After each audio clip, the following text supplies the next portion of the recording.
Dear Heavenly Father, you have willed us through so much this week.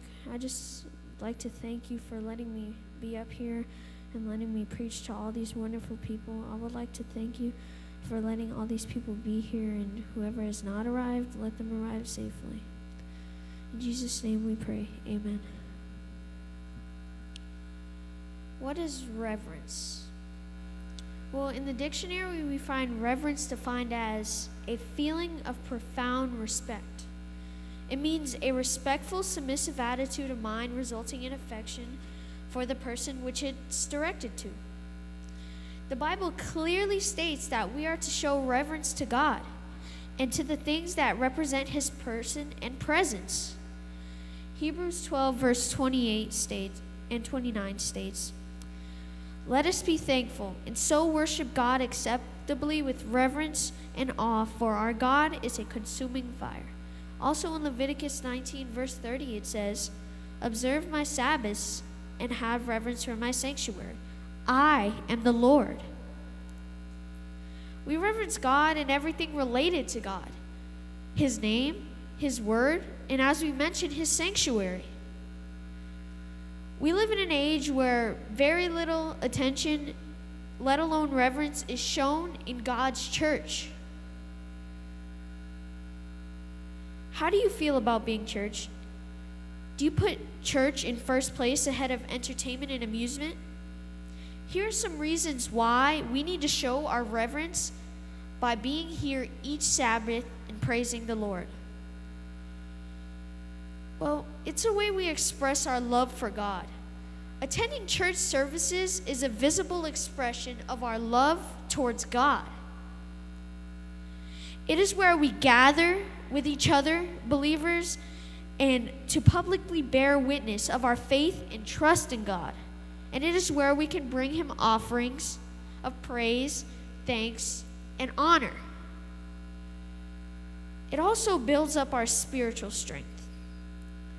Receiving the teachings of the Word of God increases our faith and builds us up spiritually. How important that we take every single opportunity available to us to receive ministry and strength from God's Word. It also brings a special visitation of the Lord's presence. Matthew 18, verse 20 clearly states Jesus' words, "Where 2 or 3 gather in my name, there I am with them." While we attend church, Christ is able to do things he may not be able to do any other place. And it also provides fellowship with other Christians. Gathering together has also compounded importance to the relationship of the Christian church.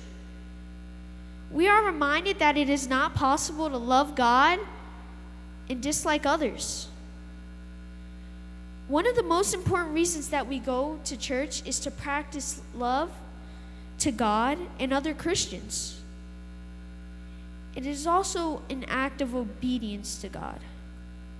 Hebrews 10, verse 24 through 26 says, "And let us consider one another in order to stir up love and good works, not forsaking the assembling of others of ourselves together, as is the manner of some, but stimulating one another, and so much the more as you see the day approaching." Again, a great part of the purpose of going to church is to help motivate and encourage each other. And lastly, it honors the Lord's day. The 4th commandment was set aside the 7th day of the week, Saturday, the holy day, the day for dedication to the Lord.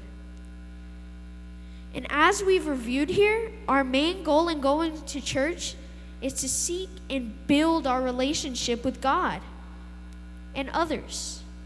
It is an excellent way of showing reverence to our God, Jesus Christ. Thank you.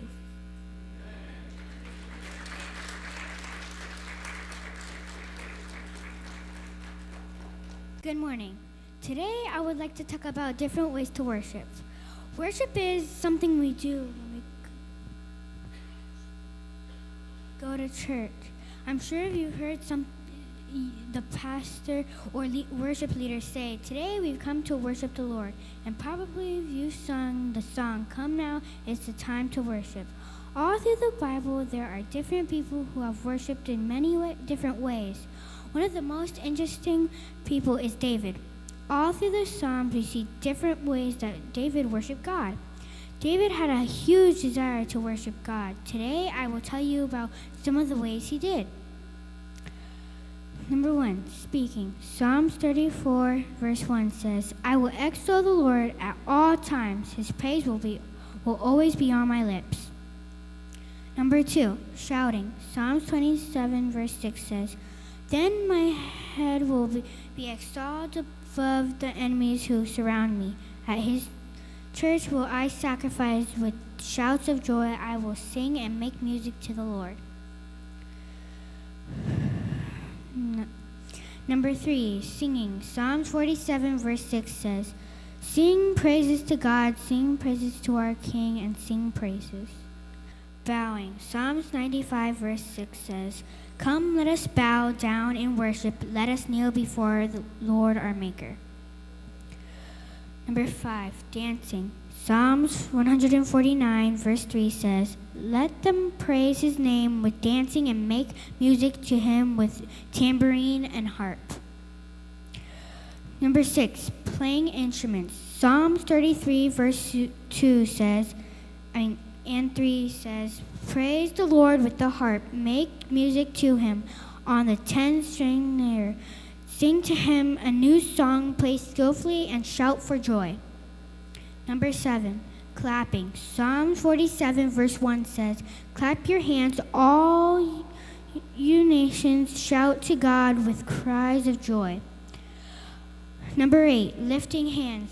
Psalms 36, verse 4 says, "I will praise you as long as I love, and in your name I will lift up my hand." David used these expressions because he wanted to worship God with all his being. His heart wanted to worship the Lord with everything he had. He really wanted to please God very much. Who are you trying to please in worship? What else can we learn from David? He's not only worshiped in these ways daily, he didn't really care what others thought about it. Even his own wife thought he was crazy. But God thought so highly of David that he called David a man of his own heart. We should ask ourselves, is God pleased with our worship? Romans 12:1 says, "Present your bodies as a living sacrifice, holy and acceptable to God, which is your spiritual worship." Let us ask God today how he would want us to worship him. Thank you.